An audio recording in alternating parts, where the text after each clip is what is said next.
நாகையில் விவசாயிகளின் எதிர்ப்பையை மீறி சிபிசிஎல் நிறுவன விரிவாக்க பணிகளுக்கு நிலம் கையகப்படுத்தும் பணி தொடங்கியுள்ளது. இதற்கு எதிர்ப்பு தெரிவித்து விவசாயிகள் போராட்டத்தில் ஈடுபட்டுள்ளனர். இதுகுறித்த கூடுதல் விவரங்களுடன் இணைகிறார் செய்தியாளர் சகாதேவன். சகாதேவன், விவசாயிகளின் போராட்டம் குறித்த விவரங்கள். நாகப்பட்டினம் மாவட்டம் பனங்குடி பகுதியில் இருக்கக்கூடிய அந்த ஒன்றிய அரசிற்கு சொந்தமான ஒன்றிய அரசினுடைய கட்டுப்பாட்டில் இயங்கக்கூடிய சிபிசிஎல் நிறுவனத்தினுடைய விரிவாக்க பணிகளானது ஏற்கனவே 31,500 கோடி செலவில் நடைபெற்று வருகிறது. குறிப்பாக ஏற்கனவே அந்த சிபிசிஎல் நிறுவனம் 600 ஏக்கர் பரப்பளவில் இயங்கி வருகிறது. மேலும் அதன் விரிவாக்கத்திற்காக பனங்குடி, கோபுராஜபுரம், நரிமணம் உள்ளிட்ட பகுதிகளில் 616 ஏக்கர் பரப்பளவில் அந்த நிலமானது கையகப்படுத்தப்படுகிறது.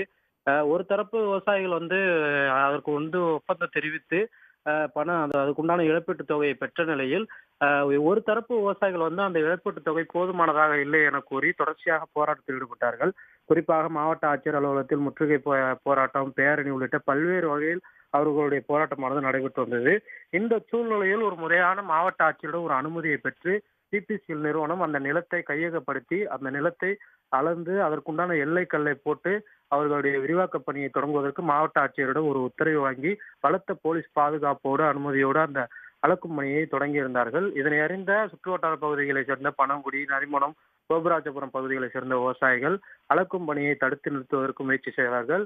அங்கு பாதுகாப்பு பணியில் இருந்த போலீசார் மற்றும் வருவாய்த்துறையினர் விவசாயிகளிடம் பேச்சுவார்த்தையில் ஈடுபட்டுக் கொண்டிருக்கிறார்கள். தொடர்ச்சியாக தேசிய நெடுஞ்சாலைக்கு நிலத்தை கையகப்படுத்திய பொழுது அங்கு நிலத்தை வழங்கிய விவசாயிகளுக்கு சதுர அடிக்கு 250 ரூபாய், அதாவது ஒரு ஏக்கருக்கு 12 லட்சம் வரைக்கும் இழப்பீடு தொகை கொடுத்தார்கள். ஆனால் சிபிசிஎல் நிறுவனம் விவசாயிகளிடம் பெறக்கூடிய அந்த நிலங்களுக்கு ஏக்கருக்கு 2.5 லட்சம் ரூபாய் மட்டுமே கொடுக்கிறார்கள். அதனை உயர்த்தி தர வேண்டும். நில உரிமையாளர்களுக்கு அந்த விரிவாக்க பணிகளை மேற்கொண்டால் சிபிசிஎல் நிறுவனத்தில் உரிய வேலை வழங்க வேண்டும். மேலும் உள்ளூரில் இருக்கக்கூடிய விவசாயிகளுக்கு சிபிசிஎல் நிறுவனத்தில் முக்கியத்துவம் கொடுக்க வேண்டும் போன்ற பல்வேறு கோரிக்கைகளை வலியுறுத்தினார்கள். இந்த கோரிக்கை நிறைவேற்றப்படாத காரணத்தால் தற்போது அந்த நிலத்தை வழங்க மாட்டோம் என விவசாயிகள் போராட்டத்தில் ஈடுபட்டுக் கொண்டிருக்கிறார்கள். தகவல்களுக்கு நன்றி சகாதேவன். உடனுக்குடன் செய்திகளை தெரிந்து கொள்ள சன் நியூஸ் பெல் ஐகானை கிளிக் பண்ணுங்க.